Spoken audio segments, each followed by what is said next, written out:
আপনারা যেমনটা জানেন বর্তমান সময়ে রোমান রেঞ্জ চ্যাম্পিয়ন হচ্ছেন রোমান রেঞ্জ।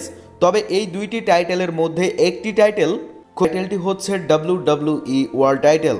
বিশেষ করে WWE ম্যানেজমেন্ট বর্তমান সময়ে প্ল্যান করছেন স্ম্যাকডাউন ব্র্যান্ডে যেহেতু দুইটা মেন টাইটেল রয়েছে, সেহেতু মানডে নাইট র ব্র্যান্ডে একটি মেন টাইটেল আনার জন্য প্ল্যান করছেন WWE ম্যানেজমেন্ট।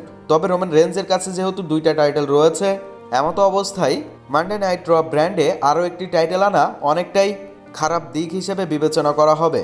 তবে মানডে নাইট র ব্র্যান্ডে আরও একটি নতুন টাইটেল আনতে গেলে রোমান রেঞ্জের কাছ থেকে একটি টাইটেল সরিয়ে ফেলসকে রিলিঙ্কুইশ করতে হবে। তবে বর্তমান সময়ে WWE ম্যানেজমেন্ট রোমান রেঞ্জকে হারানোর কোনো প্ল্যানই করছেন না, বরং রোমান শিপকেই তিনি সম্মান প্রদর্শন করেন। আর এদিকে রোমান রেঞ্জ তিনি ইউনিভার্সাল চ্যাম্পিয়ন হিসেবে প্রায় 800 দিন পার করে ফেলেছেন, অথচ এখনও পর্যন্ত তার টাইটেল হারার কোনো নামই নেই। তবে WWE একটি টাইটেল আনবেন, আর এটার জন্য রোমান রেঞ্জ তিনি খুব শীঘ্রই WWE এর ওয়ার্ল্ড টাইটেল মানডে নাইট র ব্র্যান্ডে আসবেন এবং এই টাইটেলকে অপমান করে রিলিঙ্কুইশ করে ফেলবেন এবং বলবেন যে আমার ইউনিভার্সাল চ্যাম্পিয়নশিপটি আমার কাছে যথেষ্ট। অর্থাৎ রোমান রেঞ্জ তিনি আনডিসপিউটেড WWE ইউনিভার্সাল চ্যাম্পিয়ন থেকে ইউনিভার্সাল চ্যাম্পিয়ন হয়ে